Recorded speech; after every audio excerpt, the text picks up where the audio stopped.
America, the land of opportunity, the beacon of freedom, the nation built on innovation. From the towering skyscrapers of New York City to the sprawling highways of Los Angeles, our infrastructure has long been a symbol of our progress and ambition. But beneath the surface of this grandeur lies a growing crisis that threatens to undermine the very foundation of our society. It's also a country where the bridges are literally falling down. These structures, once marvels of engineering, are now symbols of neglect and decay.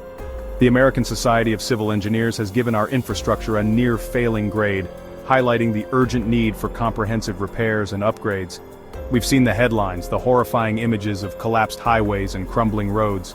These aren't isolated incidents, but rather symptoms of a systemic problem. Our roads, bridges, and tunnels are aging, and many are well past their intended lifespan. The consequences of inaction are dire, leading to accidents, injuries, and even loss of life. We've heard the stories of communities left stranded by failing infrastructure. In rural areas, deteriorating roads and bridges can cut off access to essential services, isolating residents and stifling economic growth. Urban areas aren't immune either, with aging public transit systems causing daily headaches for millions of commuters. This isn't some dystopian future, folks, this is America in 2025. The juxtaposition of gleaming skyscrapers with crumbling infrastructure paints a stark picture of our current reality. It's a wake-up call that we can no longer afford to ignore. Remember the California wildfires? Those raging infernos weren't just a natural disaster. They were exacerbated by years of neglecting our forests, our power grids, our water systems. The lack of proper maintenance and investment has turned manageable situations into full-blown crises. This neglect has left us vulnerable to disasters that could have been mitigated with proper planning and investment. It's a stark reminder that infrastructure isn't just about concrete and steel. It's a stark reminder that infrastructure isn't just about concrete and steel. It's about the very systems that keep our nation running, and right now, those systems are sputtering. From the electricity that powers our homes to the water that flows from our taps, every aspect of our daily lives is intertwined with the state of our infrastructure. Traffic jams, power outages, and water main breaks are becoming all too common, disrupting our lives and costing us billions in lost productivity and repairs. We're facing a crisis, a slow-moving disaster that's been brewing for decades. The signs have been there all along, but we've chosen to look the other way. Rusty pipes, aging power lines, and dilapidated public transport systems are all indicators of a system in dire need of attention. The cracks have been there all along, ignored and patched over with temporary fixes. These band-aid solutions are no longer sufficient. We need a comprehensive approach to address the root causes of our infrastructure woes.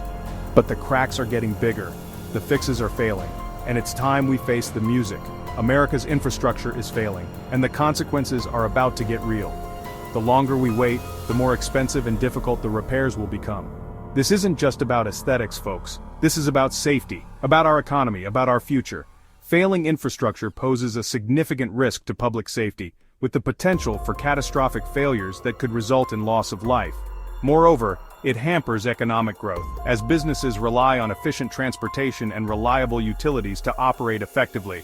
It's time to stop kicking the can down the road and start investing in the foundations of our nation.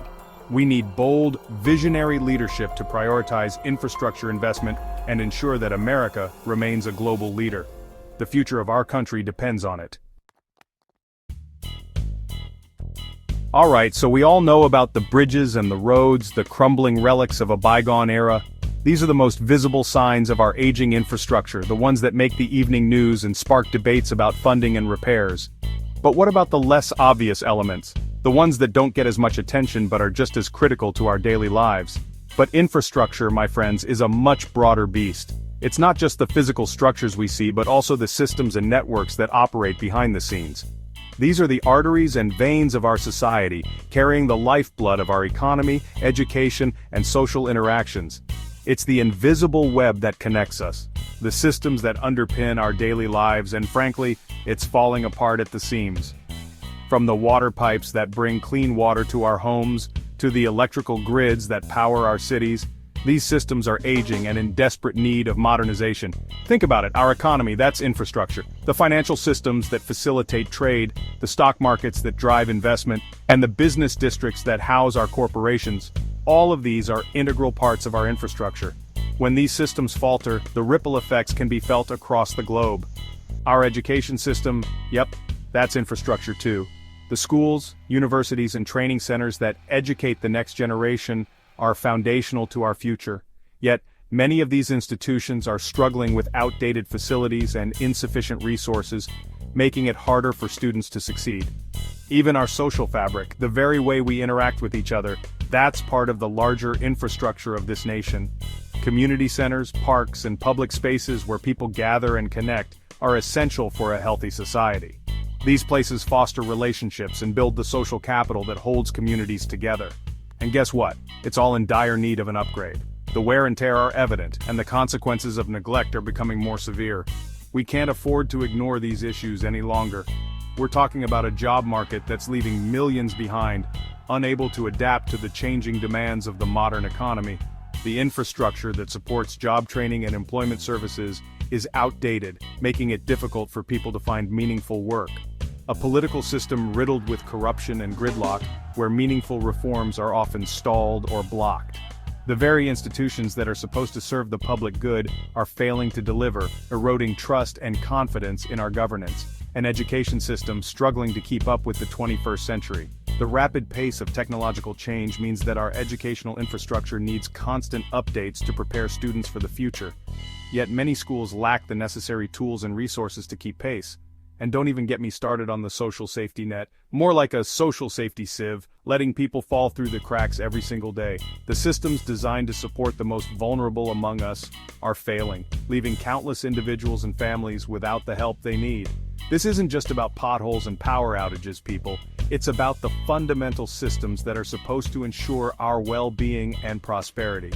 When these systems fail, the impact is felt far and wide, affecting every aspect of our lives. This is about the very fabric of our society, the systems that are supposed to provide opportunity, security, and a chance at a better life. When we talk about infrastructure, we're talking about the backbone of our nation, the foundation upon which everything else is built. And right now, those systems are failing us. It's time to take a hard look at our priorities and invest in the infrastructure that will support a thriving, equitable, and sustainable future for all. We can talk about crumbling infrastructure until we're blue in the face, but sometimes you need to see the human cost of neglect. It's not just about the physical structures deteriorating around us, it's about the lives that are affected every single day. When a bridge collapses, it's not just an engineering failure, it's a community in mourning. When roads are filled with potholes, it's not just an inconvenience. It's a hazard that can lead to accidents and injuries. You need to look into the eyes of the people whose lives have been shattered by failing systems. These are real people with real stories, not just statistics on a page. They are parents who worry about the safety of their children, workers who fear for their jobs, and families who struggle to make ends meet. Take Flint, Michigan, for example. A city poisoned by its own water, where children are still suffering the effects of lead exposure. This isn't just a past event, it's an ongoing crisis. Families are still dealing with the fallout, and the trust in public systems has been irrevocably broken. The children of Flint will carry the burden of this neglect for the rest of their lives, facing health issues and developmental challenges.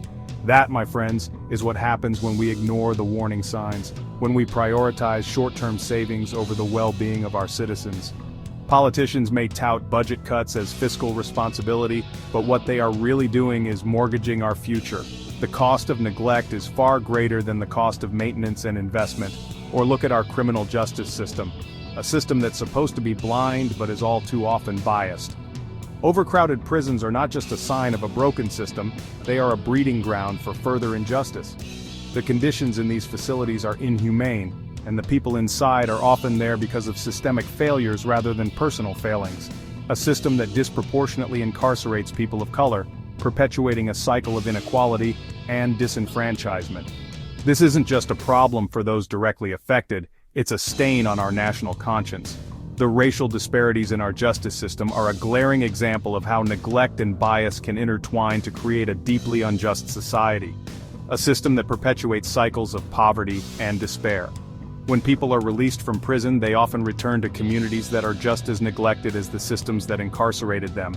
This creates a vicious cycle where poverty leads to crime, which leads to incarceration, which leads back to poverty. That's not justice, that's a system in desperate need of reform. Activists and community leaders are calling for change, but their voices are often drowned out by the status quo. We need to listen to these voices and take action to create a more just and equitable society. These are not isolated incidents, folks. They are part of a larger pattern of neglect and systemic failure. From our roads and bridges to our schools and hospitals, the signs are everywhere. We can't afford to ignore them any longer. These are symptoms of a larger disease, a systemic failure to invest in the well-being of our nation and its people. Our schools are underfunded, our hospitals are understaffed, and our public services are stretched to the breaking point. This isn't just a failure of policy, it's a failure of values. We're living with the consequences of decades of neglect, and it's time we woke up to the human cost of inaction. The time for change is now. We must demand better from our leaders and ourselves. Only then can we hope to build a future where everyone has the opportunity to thrive. Let's be honest, folks, America has a bit of a nostalgia problem. We love to romanticize the past, to cling to the good old days. But when it comes to infrastructure, clinging to outdated systems is like trying to run a marathon with a broken leg. It's not going to end well. We're living in the 21st century, an era of unprecedented technological advancement. Yet our infrastructure is stuck in the 20th, if not the 19th century. We're trying to power our modern lives with creaky power grids, connect our communities with crumbling roads, and educate our children with outdated curriculums. It's like trying to fit a square peg into a round hole. It doesn't work. We need to embrace new technologies, to invest in innovative solutions, to build an infrastructure that's as dynamic and forward-thinking as the nation it's meant to support. This isn't just about catching up, folks. It's about leaping ahead, about positioning America as a global leader in the 21st century. We need to stop being held hostage by the past and start building the future we deserve.